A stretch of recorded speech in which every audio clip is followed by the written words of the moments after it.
كوريا الجنوبية ماشي مجرد دولة، بل هي عالم بوحدة.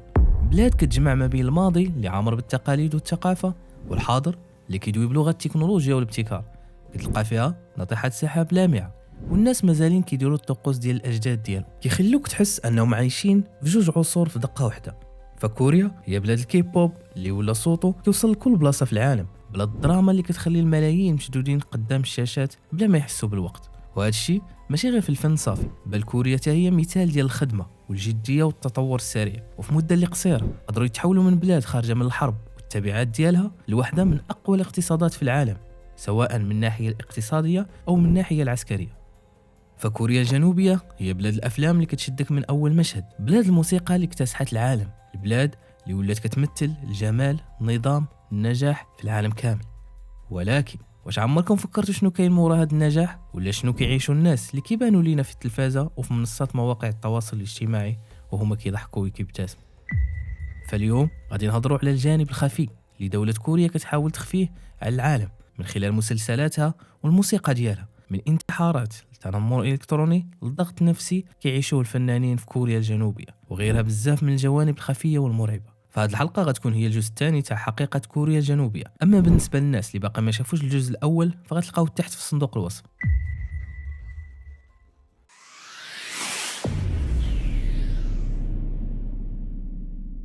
باش تكون نجم في كوريا الجنوبيه الامر ما كيقتصرش فقط على الموهبه تاعك ولا تفانيك في العمل، بل خاصك تكون مثالي.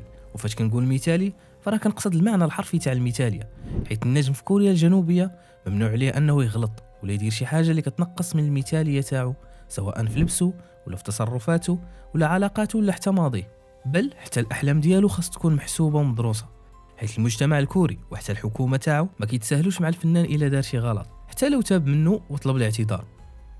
وابرز مثال على هادشي عندنا الممثله كيم سايرون، واللي كانت نجمه من ابرز نجوم الدراما الكوريه واللي كيتطلق عليها الكي دراما.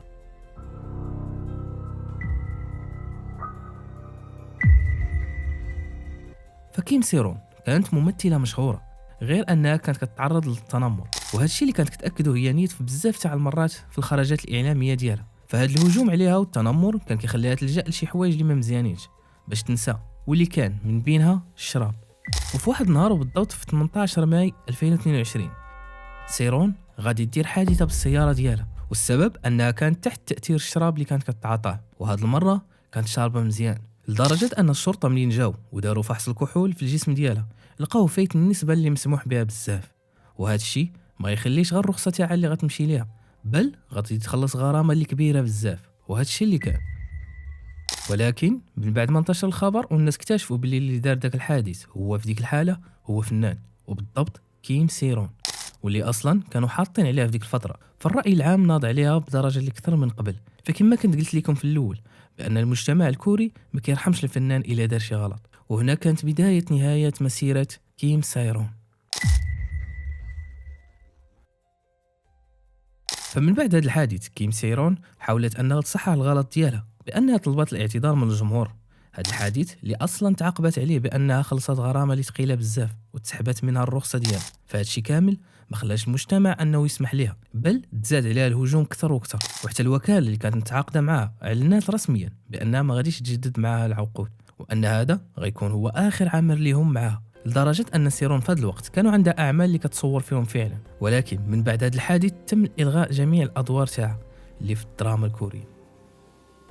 وكما هو معروف في عالم الانترنت ان اي واحد تعرض لشي فضيحه ولا دار شي حاجه اللي خلات الناس كتهضر عليه كيولي ترند وكل شيء كيهضر عليه، وهذا الشيء خلى اي واحد بغى يطلع المحتوى ديالو يهضر عليها بأسوأ طريقه.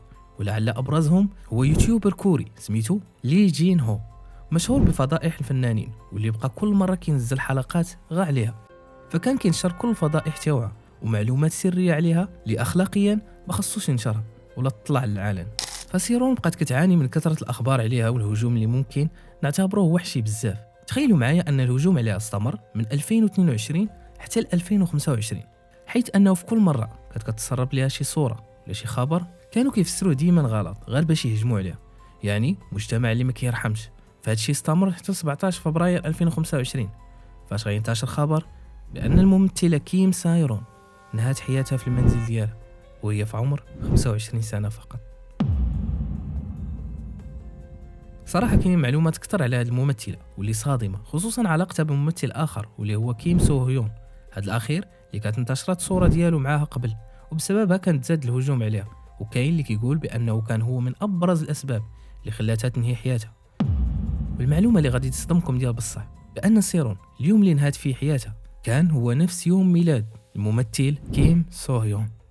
فالمهم القصة طويلة بزاف، ما نقدرش نقولها لكم كامل في فيديو واحد. إلا كنتم مهتمين ندير عليهم حلقة خاصة اكتبوا لي تحت في التعليقات. فالفنانين في كوريا كيبقاو سنين وهما كيحاولوا انهم يرجعوا من بعد الفضيحة ولا شي مشكل اللي كيكونوا داروا، ولكن تلاقاو مع مجتمع ما عندوش في القاموس تاعو المسامح. فبحال مثلا عندنا الممثل تشوي سيون كيون اللي من فرقة بيج بانك، واللي جراو عليه من صناعة ترفيهية من عام 2017 حيث تعاطى الحشيش، وبالرغم من انه تعاقب على هذا الشيء وطلب المسامحة بقى بعيد عن الفن حتى داز تقريبا 7 سنين من رجع في المسلسل المشهور واللي غتكونوا تفرجتوا فيه كاملين اللي هو سكويد جيم. فهذا المسلسل كان هو الفرصة اللي خلاته يرجع ويحظى بشعبية كبيرة مرة أخرى. I don't know what the fuck are you talking about. بالرغم أنه كاينين ناس قلال اللي كيلقاو بحال هذه الفرصة باش يرجعوا وكينهيو حياتهم قبل. فالفنان في كوريا الجنوبية داير بحال شي جندي، فكوريا كتستثمر في الفن والثقافة بحالها بحال استثمارها في التسلح، حيث الفن عندهم هو السلاح الناعم اللي كيأثر على الصورة ديال البلاد وكيغطي على الظلام اللي كاين وسط الدولة. فتخيلوا معايا أن في 2004 الثقافة الكورية كانت كتمثل غير 0.02% من الناتج الداخلي الخام، ولكن في 2019 ولات كوريا كتدخل من هذا الإنتاج أكثر من 12 مليار دولار. فداك الشيء علاش الفنان في كوريا داير بحال الموظف اللي كيمثل البلاد، وخاصو يكون مثالي، يلبس مزيان ويهضر مزيان وما يغلطش. وهذا الشيء ما كيقتصرش فقط على الفنانين في كوريا بل حتى المجتمع. فندوزو دابا للمجتمع الكوري، فبالإضافة لأنه ما كيبغيش الفنان يغلط فحتى هو كيطبق هذا الشيء على راسه وكيبغي يكون مثالي في كل شيء. وهذا الشيء أكدو الفيلسوف الكوري بيونغ تشول هان في واحد المقابلة منين قال الكوريين كيلوموا ريوسهم ملي كيفشلوا، كيدخلوا في الاكتئاب وكيعيشوا ضغط اللي دائم وكيقولوا أنا هو السبب.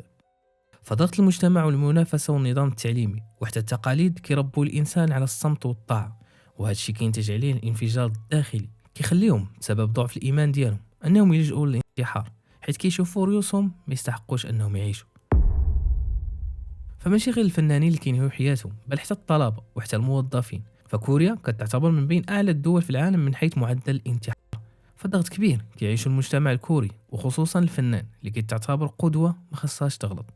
وهنا كيجي السؤال الكبير تاع الحلقة، واش الشهرة تستاهل هذا الثمن؟ فهنا كنكون وصلنا لنهاية تاع حلقتنا اليوم. وما تنساوش كوريا الجنوبية هي ماشي غير بلاد الجمال والنجاح ولكن حتى بلاد الكتمان والضغط القاتل. فالفنانين اللي كيبانوا لنا انهم كيضحكوا وناشطين والبعض كيتمنى حياتهم وهما في الحقيقة كيموتوا شوية بشوية من الداخل. فإلا وصلتوا تاني هنا ما تنساوش ديروا لايك، تشتركوا في القناة، والسلام عليكم.